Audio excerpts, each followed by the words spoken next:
naman po tayo dito pa sa isang topic na nakita po natin. Kanina kasi article lang yung binasa natin. Ngayon may balita na pala po patungkol dito. So sabi po kasi mga kababayan dito, yung pagpapalit daw ng liderato sa Kamara, cover up lang at palabas lang daw sabi po ni Paulo Duterte. So ito i-play po natin.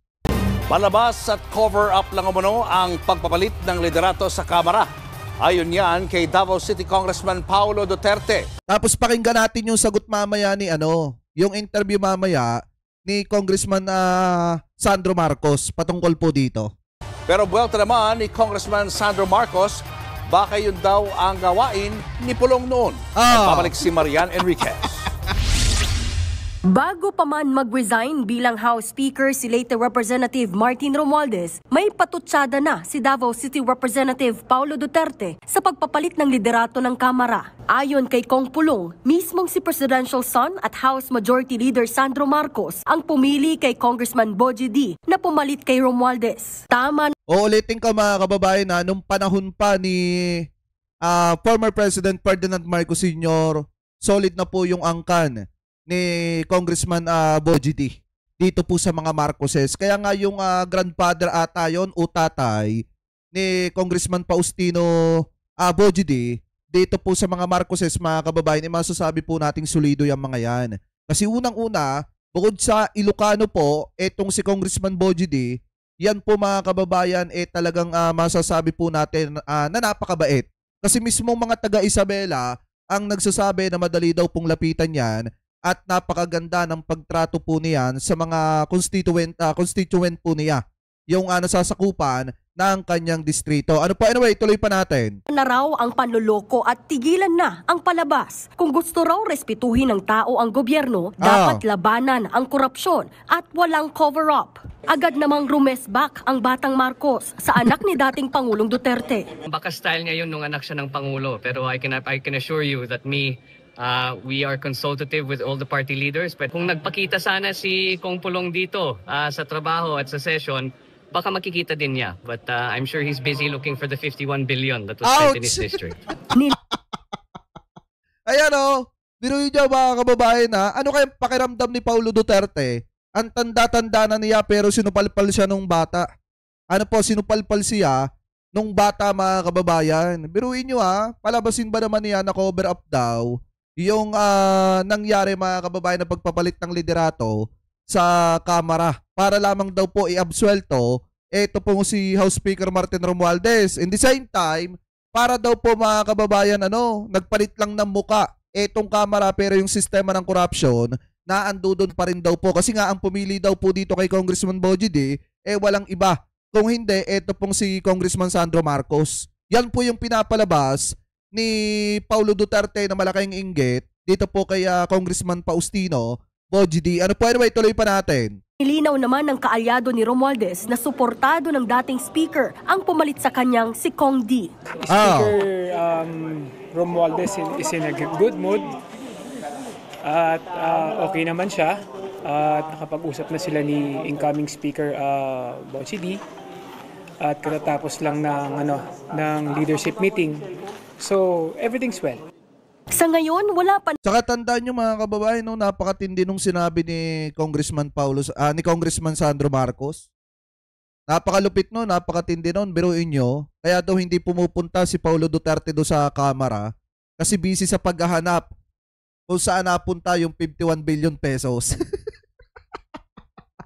Kasi mga kababayan, mahirap po talagang i-deny na binaha ang Davao City at hinahanap ng mamamayan doon kung saan napunta yung 51 billion pesos. Kasi nga naman, wala Binaha ang Davao City at hindi alam kung saan napunta yung pera.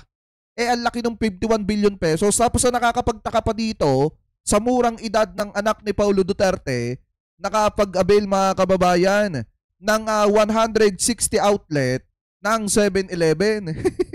Wala namang trabaho yon, wala namang negosyo yon, at wala namang pera yon mga kababayan. Diba lahat kayo mapapaisip Loko na lang yung maniniwala na afford niya na kumuha mga kababayan ng 160 outlet ng 7-Eleven kahit wala siyang trabaho at estudyante pa lang siya. Diba? Anyway, tuloy natin. Naman daw magiging galaw sa ibang posisyon sa Kamara. Naniniwala si Senior Deputy Majority Leader Lawrence Defensor na ang bagong liderato ang magiging daan para maibalik ang tiwala ng publiko. The Tama. House needs this change. The House needs to rebuild its reputation and regain its integrity. After what has happened to the anomalous budget on the flood control, we have to rebuild the public trust. Ang isa pang gustong maging House Speaker na si Cavite Representative Kiko Barzaga, sinubukang bisitahin ang opisina ni Romualdez bago ang sesyon. Pero hindi siya pinapasok dahil umano sa private meeting. Gayunman, may mensahe. Saka mga kababayan na ito, pansin ko dito kay Kiko Barzaga na ito. Tingin ko nagkukumpas dito si Sara Duterte. Kasi meron siyang bagong interview kay OG Diaz. At ang binabanggit niya lamang doon ng mga politikong kinikriticize niya, si Tito Soto, si PBBM, at saka mga kababayan itong si House Speaker Martin Romualdez. Pero si Sara Duterte, yung mga pagta-travel ni Sara Duterte, hindi niya nababanggit. So ibig sabihin, malamang sa alamang na mga Duterte din ang nagmamaniobra po dito. Anyway, tuloy pa natin. Sahi si Barzaga sa nagbitiw na speaker. I like to congratulate him on his graduation from House Speakership. Nagbabalita mula sa Frontline, Marian Enriquez. News 5. Ayan mga kababayan, nakita nyo naman yung naging resback ni Congressman Sandro Marcos, no? Sana alam daw ni Paulo Duterte yung proseso ng pagpapalit ng speakership. Kasi nga naman, alam nyo po ba sa totoo lang sa pagpapalit kasi ng speakership dyan sa Kamara, kailangan kasi meron kang solidong boto.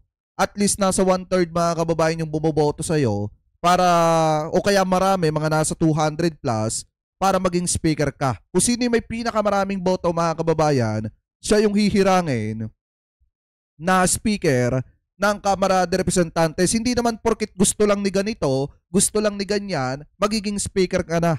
Kahit tatatlo lang, yung boto mo, hindi po pwedeng ganon. Yan po mga kababayan, pinagbobotohan pa rin. At kita nyo naman, yung nakuha ni Congressman Boji din na boto nasa 200 plus. Kaya nga siya yung napili at hinirang na bagong speaker ng Kamara de Representantes. Siguro hindi po alam yan ni Paulo Duterte kasi lagi po siyang absent dyan po sa Kamara. Ano po? So kayo, mga kababayan, kung kayo po ang tatanungin, ano po ang komento ninyo? Hingil po dito sa mga topic na ito na tinalakay po natin. Ano po ang masasabi nyo mga kababayan dito po sa naging speech ni Senator Robin Padilla na basta may baha daw po ay may buhaya. Pero ang binabaha ngayon na lugar ay ang Davao City mga kababayan. At ano rin po ang komento ninyo hingil po sa naging banat mga kababayan ni Congressman Sandro Marcos dito po sa mga patutsada ni Congressman Paulo Duterte. So comment below na lamang po kung ano po masasabi nyo hingil po sa mga topic na yan na tinalakay po natin.